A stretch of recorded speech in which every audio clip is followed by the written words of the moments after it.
이 복음서와 서신서의 다리 역할을 하는 것은 사도행전입니다.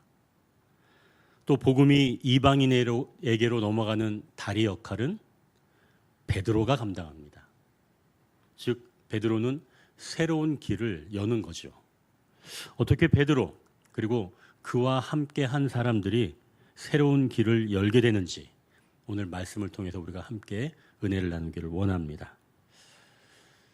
사람들은 요즘 창의적인 인재가 답이다 라고 말합니다. 이 맞는 말이지만 진짜 창의성은 허공에서 뚝 떨어지지 않고 누군가를 깊이 사랑하고 존경할 때 그 본질을 닮아지고 싶은 그런 마음에서 시작됩니다. 2025년 3월 메디컬 프레스에 소개된 미국 심리학자 짐 코언 교수의 설명에 따르면 인간은 타인을 무의식적으로 모방함으로써 사회적 유대감을 형성한다고 말합니다. 이때 활성화되는 것이 바로 미러링이라고 하는 뇌의 활동입니다. 그러니까 사람과 사람이 마주하고 있을 때 상대가 물을 마시면 나도 입을 축이는 행동을 하게 되는데요. 인간은 유전적으로 타인을 따라하도록 지어졌다는 것입니다. 이러한 무의식적 모방은 어린 시절 부모의 말투나 표정을 배운 데서 시작해 성장 후엔 친구나 사회 구성원의 행동과 분위기를 감지하고 적용하는 도구가 된다는 겁니다. 이게 곧 뇌의 전략이라는 거죠. 그럼 남을 따라하면 나의 개성은 어떻게 될까? 그게 궁금한데요. 코언 교수는 이런 의문에 남을 따라한다고 해서 나 자신을 잃어버리는 것이 아니라 오히려 관계를 통해서 더 입체적인 나를 만들어가는 과정이라고 말합니다. 자, 그러니 사람을 따라하는 게 더 나은 나를 만들 수 있는 자연스러운 현상이라는 거죠. 이렇게 사람을 따르는 데에도 큰 유익이 있는데 만약 주님을 따라한다면 어떤 일이 일어날까요? 이제 첫 번째 단락입니다. 주님을 따라가는 삶이 있습니다. 우리가 32절을 같이 한번 읽겠습니다. 그때 베드로가 사방으로 두루 다니다가 루다에 사는 성도들에게도 내려갔더니 베드로가 지금 사방으로 두루 다녔다는 말씀이죠. 전에는 사도에게 성령이 임하기 전까지는 예루살렘에 머물러 있으라라고 말씀을 하셨습니다. 그런데 베드로가 성령을 받은 이후에는 사방으로 두루 다니게 된 거죠. 이때 예루살렘에서 지중해 방향으로 약 40km 정도가 된 루다라는 곳에 내려가게 된 겁니다. 이곳은 사론 평화도 있고 곡창지대여서 다른 지역에 비해서는 부유한 지역이라고 볼 수 있습니다. 그런데 여기 지금 중풍병으로 8년 된, 그래서 침상에 누워있는 애니아를 만난 거예요. 아마 애니아도 성도였을 줄 압니다. 사도가 복음을 전한다고 해서 비신자만 찾아가는 것이 아니라 기존 신자에게도 찾아가는 거죠. 주님도 가난하고 연약한 자들을 찾으셨는데 이 베드로도 지금 주님을 따라가는 겁니다. 그런데 애니아는 안타깝게도 오랫동안 누워서 거동을 못하고 있습니다. 이러한 애니아에게 베드로가 어떻게 말하는지 34절을 한번 같이 읽겠습니다. 베드로가 이르되 애니아야 예수 그리스도께서 너를 낫게 하시니 일어나 내 자리를 정돈하라 한데 곧 일어나니. 베드로가 예전에 예수님과 함께 사역할 때 예수님께서 하셨던 말을 따라하는 겁니다. 이 마태복음 9장 6절에 예수님께서 중풍병자에게 이렇게 말씀하셨습니다. 그러나 인자가 세상에서 죄를 사하는 권능이 있는 줄 너희로 알게 하려 하노라 하시고 중풍병자에게 말씀하시되 일어나 내 침상을 가지고 집으로 가라 하시니. 베드로는 예전에 예수님이 하셨던 대로 따라가는 겁니다. 예수님을 사랑하니까 자연스럽게 더욱 그분을 따라가고 싶었던 거죠. 그랬더니 35절 말씀처럼 애니야가 회복되어 일어섰고 이 일로 인해서 룻다와 사론에 있는 사람들이 다 그를 보고 죽게 돌아왔다고 말씀합니다. 근데 여러분, 저는 이 구절을 보고 좀 안타까웠어요. 그럼 베드로와 같은 그런 상태가 되어야만이 주님을 따라하고 주님께 쓰임을 받는 건가? 우리는 변화된 베드로보다는 변화되기 이전의 베드로와 좀 닮지 않았습니까? 저만 그런가요? 여러분은 안 그런가요? 그럼 우리는 쓰임을 받지 못한다는 건가요? 저는 그런 마음이 좀 들었습니다. 이렇게 뭔가 좀 충만하고 건강해 보이고 능력이 있고 도울 수 있는 위치에 있어서 따라 할 수 있는 그런 사람이 되어야만이 주님께서 쓰시는 사람이라면 저는 좀 이게 좀 곤란하게 느껴졌다는 이야기죠. 그러나 이 본문을 우리가 조금 더 살펴보면 베드로만 주님을 따라간 것이 아님을 알 수가 있습니다. 룻다와 사론은 조금 전에 말씀드렸던 것처럼 평원이 있어서 곡창지대로 잘 사는 동네입니다. 잘 사는 동네에 성도가 있는데 이 성도가 지금 중풍병으로 8년 동안 침상에 누워 있는 거예요. 다른 성도들이 보기에 어떨까요? 덕이 되지 않는다고 생각하지 않을까요? 성도가 된다면 뭔가 좀 그럴듯한, 외형적으로 좀 뭔가 화려한, 능력이 있는 그런 모습이 되어야 좀 복음을 전하기가 좋지 않을까 말입니다. 애니야의 모습은 룻다와 사론에 사는 그런 지역에 있는 성도의 모습으로 본다면 좀 안타까운 모습이라는 거죠. 여러분은 어떤가요?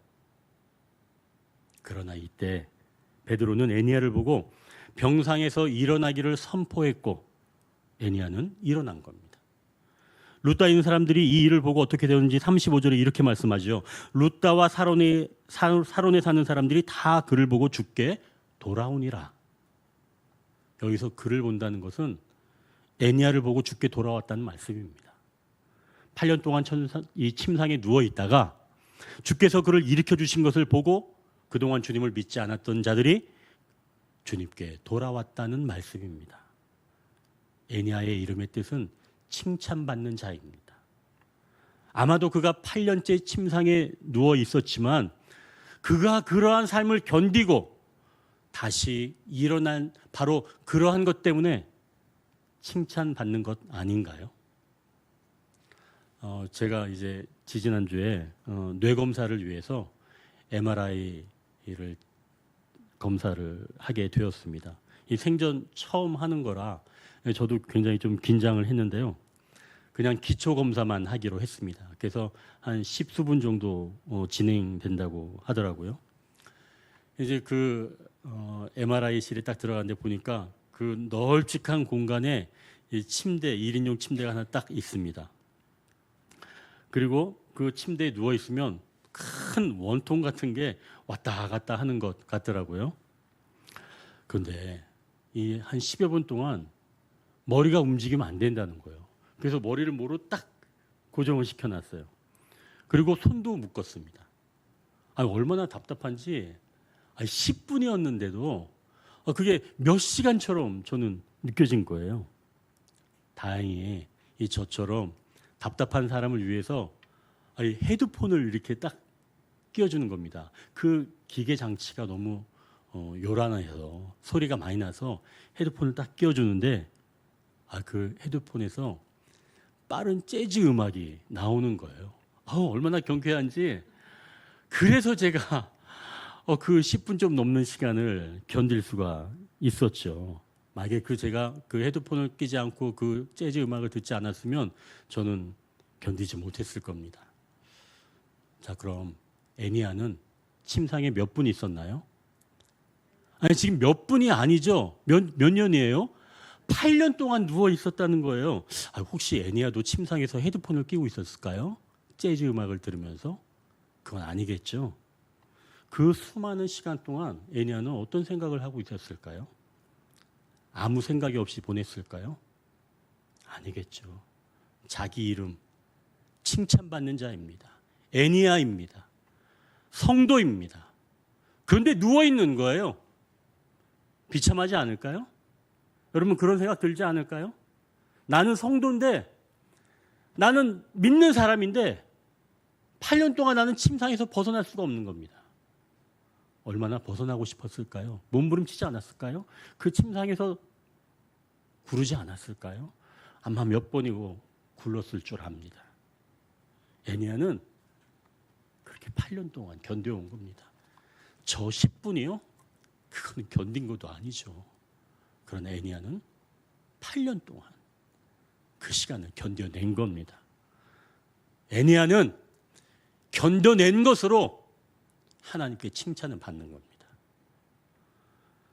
루다 지역의 다른 사람들이 생각하기에 하찮은 삶이겠지만 그런 상황을 포기하지 않고 살아낸 그 자체가 주님께 칭찬받는 것, 바로 그러한 삶이라는 겁니다. 여러분, 우리가 삶에서 주님을 따라간다는 건 우리 인생이 화려하게 꽃피고 많은 사람이 부러워하고 늘 풍요로운 그런 상태가 칭찬받는 그런 인생이 아니라는 사실을 기억하시길 바랍니다. 주님을 따라간다는 것은 주님이 걸으셨던 그 길을 같이 걷는 것을 말씀합니다. 주님은 가장 연약해져 있을 때 그 연약함을 통해서도 하나님의 뜻을 이루셨습니다. 그 연약함을 피하지 아니하시고 원망하지 아니하시고 묵묵히 하나님께서 온전히 이루실 것이라는 그 믿음을 가지고 그 연약한 자리에서 머물러 계셨지요. 베드로와 같이 주님의 말씀대로 따라가는 삶도 있지만 애니야처럼 가장 연약한 상태에서도 얼마든지 주님을 따라갈 수 있는 그런 삶을 살 수 있다는 사실을 믿으시길 바랍니다. 아마 저와 우리 성도들은 베드로의 이러한 상태보다는 오히려 애니야 쪽에 더 가까운 줄 알고 있습니다. 여러분, 베드로나 애니야나 둘 다 주님을 따라간 사람들입니다. 우열이 있을 수 없고요. 누가 더 소중하다고 말할 것이 없습니다. 그저 모두 주님을 따라간 사람들 뿐입니다. 본문에서 베드로는 루다에 있는 애니야를 고쳤다는 이야기, 그 이야기가 얼마나 멀리 퍼졌는지 이 베드로는 알지 못했습니다. 그래서 이제 베드로는 움직이는 것이 아니라 이제 누군가 베드로를 찾아옵니다. 이제 두 번째 단락입니다. 따라가기 어려운 때가 찾아옵니다. 우리가 36절에서 38절까지 한 절씩 읽겠습니다. 36절에서 38절. 요바에 다비다라는 여자가 있으니 그 이름을 번역하면 도르가라. 선행과 구제하는 일이 쉼이 많더니.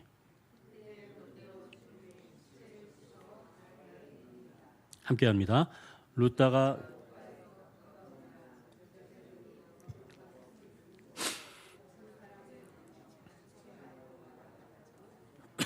아멘. 베드로가 루다에 있을 때 요바에서 두 제자가 달려왔다는 겁니다. 베드로가 중풍병자인 이 애니야를 고쳤다는 그런 소문이 아마 요바에도 났던 거겠죠. 그래서 죽은 다비다에게 무엇이라도 해줄 것을 원해서 지금 요바에서 두 제자가 베드로에게 달려온 겁니다. 이 요바는 지중해 해안 도시로서 이 루다에서는 약 한 17km 정도 떨어져 있습니다. 여기에서 한 버번리 정도 가는 거리, 그 정도 되죠. 이 베드로가 조금 더 멀리 떨어져 있었다면 아마 베드로에게 부탁을 못했을 텐데 하필 좀 가까이 있어서 베드로에게 찾아온 거죠. 그런데 문제는 이 일이 베드로가 한 번도 해본 적이 없는 일이라는 겁니다. 곧 처음으로 지금 죽은 사람을 맞이하게 된 거죠. 39절에 보면 베드로가 일어나 그들과 함께 갔다고 말씀합니다. 베드로가 전에 예수님을 부인하였던 실패의 기억이 아마 그 순간 그를 멈추게 할 수 있었겠지요. 하지만 인간적 망설임은 있었을지 모르지만 그러나 사랑은 그러한 결정을 앞당깁니다. 자, 이제 마침 도착해 보니까 모든 과부들이 함께 서서 울면서 다비다가 생전에 어떻게 했는지 지금 베드로에게 말해줍니다. 이때 베드로는 어떤 마음이었을까요? 이 사람들이 죽은 다비다를 얼마나 그리워하는지 이 큰 슬픔에 대해 비통한 마음이 들지 않았을까요? 그리고 베드로가 기억했을 줄 압니다. 예전에 회당장 야이로의 딸이 위독하다고 했을 때 예수님과 제자들 일행이 급히 회당장으로 향했습니다. 그런데 도중에 12해를 혈루증으로 앓는 그 여인이 예수님의 옷자락에 손을 대고 말았지요. 그때 예수님의 능력이 빠져나간 것을 예수님이 아시고 물으셨습니다. 누가 내 옷에 손을 대었는가? 그때 여인이 사실을 고백하면서 이야기했더니 예수님께서 그 여인을 위로하시고 병에서 노임받았다고 선언합니다.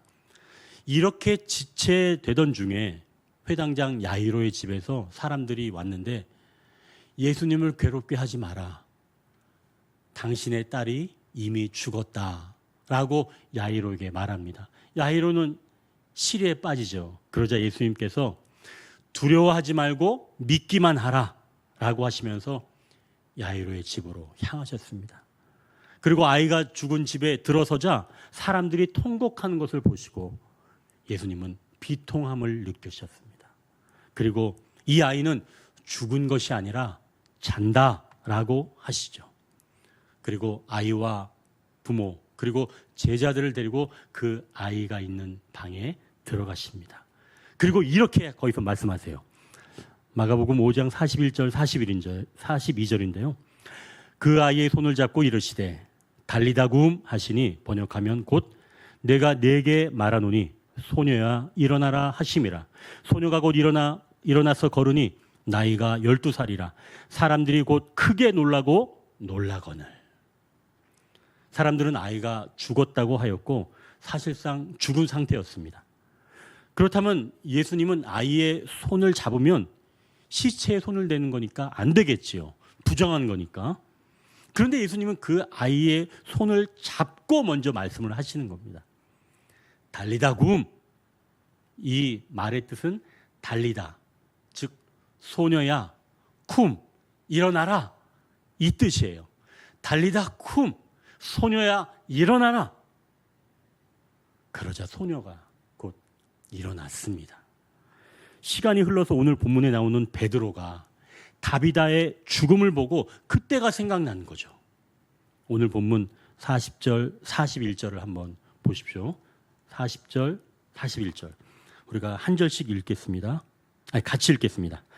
베드로가 사람을 다 내보내고 무릎을 꿇고 기도하고 돌이켜 시체를 향하여 이르되 다비다야 일어나라 하니 그가 눈을 떠 베드로를 보고 일어나 앉는지라. 베드로가 손을 내밀어 일으키고 성도들과 과부들을 불러들여 그가 살아난 것을 보이니. 먼저 지금 베드로가 뭘 한 거예요? 무릎을 꿇었습니다. 예수님은 그때 무릎을 꿇지 않으셨죠. 베드로는 예수님이 기도의 대상이 되시기 때문에 무릎을 꿇었습니다. 자기가 처음 당하는 일이기 때문에 정말 어려운 순간이었죠. 죽은 사람을 앞에 두고 지금 삶의 경계선에서 기도를 드리는 겁니다. 예전에 베드로는 어땠나요? 예수님이 가야바 대제사장의 집에 잡히셔서 고초를 당할 때 베드로는 멀찍이 떨어져 있었습니다. 그리고 주님을 부인하였죠. 전에는 아무도 주님을 붙잡아갈 수 없게 하겠다고 혼장담하던 사람이 바로 베드로였습니다. 그런데 현실의 벽 앞에서 도망쳤던 과거가 있었지요. 그런데 주님을 따라가게 된 베드로에게 처음으로 지금 이렇게 어려운 일이 닥치게 된 겁니다. 가야바의 집들에서 내가 할 수 없고 두려운 일 앞에 서게 되었는데 이제 베드로는 무릎을 꿇게 된 것입니다. 내 앞에 놓인 문제가 이제는 내 문제가 아니라 주님의 주권적인 역사를 통해서 이루어져야 될 그런 일이라는 것을 인정하면서 이제 이 모든 것들을 긍휼히 여겨달라고 기도했을 줄 압니다. 가장 힘든 상황, 이제는 피하지 않고 자신도 이 상황에서 주님을 따라가겠노라 라고 이 상황을 올려드린 거죠. 그리고 겸손하게 다비다의 시신에 손을 댄 것이 아니라 주님이 하신 것처럼 다비다에게 명령하는 겁니다. 다비다야, 일어나라! 그런데 여러분, 여기서 좀 이상한 게 있지 않나요? 36절에 다비다의 이름을 번역하면 뭐라고 하나요? 도르가라고 번역합니다. 그러니까 이 다비다가 욥바에서 주로 사용한 이름은 다비다보다는 도르가였다는 거예요. 물론 다비다, 도르가 이 뜻은 같습니다. 영양, 즉 사슴을 의미합니다. 다만 다비다 이것은 아람어이고 그리고 도르가 이 말은 헬라어입니다. 근데 이제 헬라 쪽에서 사람들이 많이 있기 때문에 주로 도르가를 사용했다고 봅니다. 자, 그렇다면 베드로가 다비다야 일어나라 라고 말하는 것보다는 도르가야 일어나라 라고 하는 것이 더 맞아 보이지 않나요? 그런데 왜 굳이 여기서 다비다야 일어나라 이렇게 말했을까요? 아까 예수님께서 회당장 야이로의 딸에게 어떻게 이야기를 하셨죠? 달리다 굼 이렇게 명령을 내리셨죠. 그렇다면 베드로는 지금 다비다 쿰 한 겁니다. 달리다 쿰, 다비다 쿰. 어때요, 여러분? 비슷하죠? 이걸 얘기하는 겁니다. 베드로는 이 부분에서도 예수님을 따라간 거죠. 굳이 도르가라고 하지 않고 다비다야, 쿰 이렇게 말한 겁니다. 따라가기 어려운 때가 찾아왔지만 예전처럼 피하거나 물러서지 않고 그 자리에서 예수님을 따라갔습니다. 가장 위급한 순간이 올 때 성령님은 주님을 기억하게 하시고 주님을 따라 인도하시는 줄 믿으시길 바랍니다. 다비다의 이야기가 있기 전 우리가 루다에서 이 애니아가 일어난 그 사건에서 베드로가 말씀을 따라 했다면 애니아는 예수님의 삶을 따라 했었다는 것으로 볼 수 있었죠. 자, 그렇다면 이번 이 다비다 사건에서도 베드로만 예수님을 따라간 것이 아니라 다비다도 예수님을 따라갈 흔적이 있지 않을까요? 39절을 다시 한번 잘 보십시오. 베드로가 일어나 그들과 함께 가서 이르매 그들이 데리고 다락방에 올라가니 모든 과부가 베드로 곁에 서서 울며 도르가가 그들과 함께 있을 때에 지은 속옷과 겉옷을 다 내보이거늘이라고 말씀합니다. 지금 모든 과부들이 베드로 곁에 서서 울며 도르가가 어떤 삶을 살았는지 말해주는 겁니다. 지금 이 과부들은 남이잖아요. 그런데 지금 이 도르가, 다비다가 다시 일어서기를 간절히 바라고 있는 겁니다. 이들이 왜 이렇게 다비다에게 감사한지 39절을 보니까 다비다가 과비들과 함께 있을 때 속옷과 겉옷을 지어줬다는 거예요. 속옷은 수치를 가리는 것이겠죠. 반면에 겉옷은 인간이 사회에서도 건강하게 살아갈 수 있는 자존감 또는 물질로도 볼 수 있습니다. 당시 겉옷은 굉장히 귀하고 또 이불처럼도 쓰이고 그랬으니까요. 그러니까 다비다는 과부들이 과부로서 수치를 당하지 않고 이 사회에서도 건강하게 살아갈 수 있도록 모든 면에서 도왔다는 것을 말씀합니다. 우리 주님도 우리를 구원하시고 새롭게 태어나게 하셨습니다. 그러나 거기에서 멈추지 아니하시고 이 땅에서도 믿음을 가지고 살아가도록 외적인 능력도 입혀주셨습니다.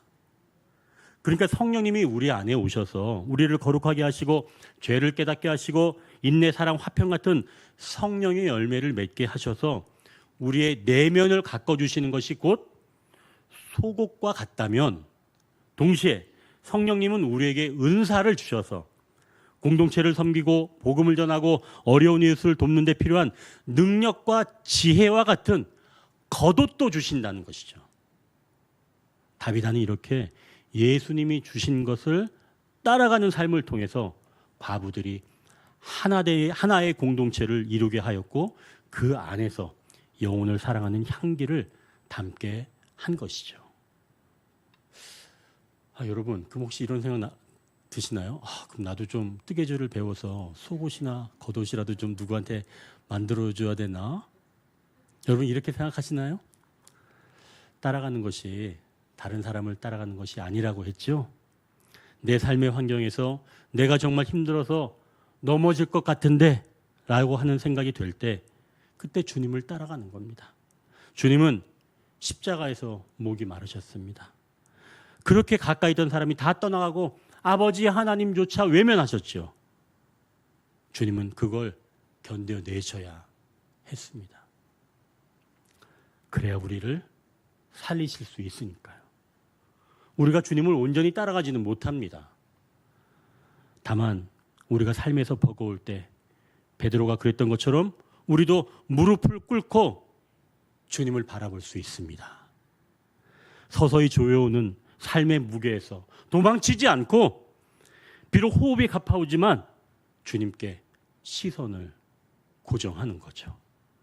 그리고 지금의 삶에서 견뎌보는 겁니다. 우리 성도들은 그렇게 넉넉한 분이 많이 안 계신 줄 압니다. 사실 저의 목회가 그렇습니다. 그래서 주님은 우리를 더 찾아와 주시고 주님을 따라가기를 원하시는 줄 믿으시길 바랍니다. 베드로는 기도하면서 주님의 이 이름을 알고 주님이 죽은 소녀를 부르셨던 것처럼 다비다야 일어나라 라고 부르는 거죠. 룻다에서 애니야가 일어나면서 사람들이 다 주께로 돌아온 것처럼 욥바에서도 많은 사람들이 주님을 믿게 됩니다. 자, 이제 그럼 베드로는 어떻게 될까요? 이제 세 번째 단락입니다. 새 길을 열 준비가 되어 간다고 말씀합니다. 새 길을 열 준비가 되어 간다고 말씀합니다. 우리가 43절을 우리가 같이 한번 읽겠습니다. 베드로가 욥바에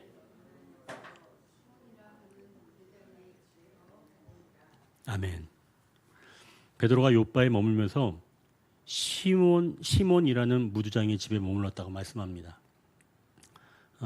시몬, 지금 베드로와 이름이 같죠? 같은데 뭐 하는 사람이에요? 이 사람은 이름은 똑같은데 무두장이라는 거예요. 하는 일은 너무 다른 거예요. 이 무두장이란 짐승의 날가죽을 가죽 제품으로 쓸 수 있도록 가공하는 사람을 말하는 거죠. 이들이 하는 작업을 곧 무두질이라고 합니다. 먼저 동물 가죽을 손질하는 거죠. 뭐 털도 깎아내고 살점도 떼어내고 그리고 그곳에 화학 처리를 하게 됩니다. 부패하지 않도록. 그리고 이렇게 가공된 가죽을 가지고 신발, 옷, 장막 그리고 생활용품 등 다양한 일상 제품을 만드는 겁니다. 당시 사회에서 이 무두장이가 만들어낸 제품은 꼭 필요한 필수품들이었어요. 그런데도 이 무두장이는 기피하는 사람, 또 무두질은 기피하는 일로 여겨졌던 거죠. 왜 그런가요? 죽은 동물, 즉 사체를 만지기 때문에 불결하게 본 겁니다. 그래서 이 무두장이 또 무두질 하는 사람들은 사람들과 같이 있지 않고 멀리 떨어져서 홀로 지내게 된 거죠. 율법적으로 부정하게 여겨졌기 때문에 다시 당연히 이제 외곽이나 또 물가에 집을 짓고 살았는데 지금 베드로가 욥바에서 시몬이라는 무두장의 집에 머물렀다는 겁니다. 이것은 유대인이었던 이 베드로에게는 파격적인 일이었고 유대인과 이방인의 경계가 허물어지는 복음의 큰 그림을 그려주는 상징적인 행동이기도 했다는 거죠. 이렇게 따라가기 어려웠던 것을 넘어선 자는 새로운 길을 걸어갈 준비가 된 것입니다. 이름은 같은데 전혀 다른 일하는 사람을 이제는 상종하게 되는 거죠. 베드로는 예전의 모습을 넘어가는 겁니다. 베드로가 무두장의 집에 있게 되었다는 것은 이제 유대인으로서 부정하다고 여긴 이방인들에게도 복음의 길이 열리게 된 것을 말씀하는데요. 아직 베드로는 자기가 이방인에게 복음이 들어가게 되었다라고 하는 그런 증인으로서 서게 될 수 있다는 것을 아직은 모릅니다. 하지만 이제는 자기 영역에서 더욱 넓혀져 간다라고 하는 것을 이제는 경험하게 된 거죠. 따라가는 삶에서 따라가기 어려운 것을 넘어설 때 비로소 새로운 길이 열린다는 사실을 베드로는 이제 곧 알게 될 것입니다. 한 유명한 연예인이 있습니다. 제가 이름을 직접 거명하지는 않을게요. 13명의 그 남매가 있다고 하더라고요. 근데 그 가정의 장녀입니다. 이 연예인이. 그래서 어릴 때부터 식사 준비하는 게 일상이었는데요. 고등학생 때도 동생들 소풍 도시락을 밤새 쌌고 또 명절이면 김밥을 수백 줄 싼다고 합니다. 제가 그걸 봤는데 자기네 가족이 김밥을 최고로 많이 싸본 게 800줄이랍니다. 여러분, 80줄이 아니라 800줄이래요. 800줄을 싸봤대요. 거기서 계량 스푼이 국자로 쓰더라고요. 너무 놀랐습니다.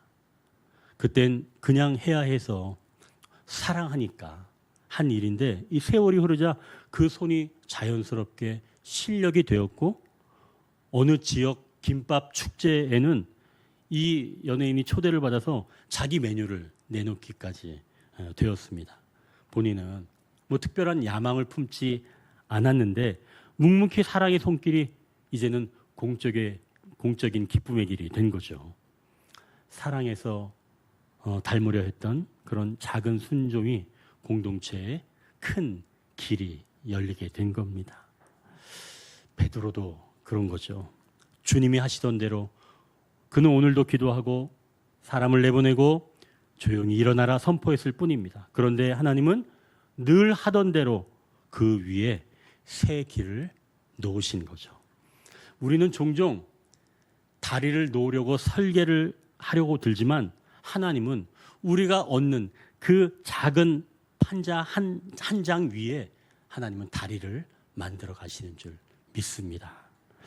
C.S. 루이스는 말합니다. 사람은 한 번의 큰 결단으로 바뀌지 않습니다. 매일의 작은 선택이 쌓여 큰 사람을 빚습니다. 그리고 우리는 우리가 정말 사랑하는 것을 결국 닮아갑니다. 누군가를 사랑하면 말투와 시선과 손길이 닮아가듯이요. 하나님을 사랑하면 그분의 방식, 자비, 진실, 인내를 담는 습관이 생깁니다. 그 습관은 어느 날 우리의 행동을 바꾸고 관계의 질서를 바꿉니다. 오늘 본문 속 베드로도 그랬습니다. 예수님을 사랑하는 제자는 스승의 어조와 태도를 닮아 애니야와 다비드 앞에서 그분이 하시던 대로 기도하고 선포합니다. 그리고 늘 하던 그 순종이, 작은 순종이 자신도 모르는 사이 이방을 향한 새 길을 열게 된 것이죠. 우리는 사랑하는 것을 닮아갑니다. 따라감 끝에서 길이 열립니다. 말씀을 정리합니다. 주님을 따라가는 삶이 있습니다. 따라가기 어려운 때가 찾아옵니다.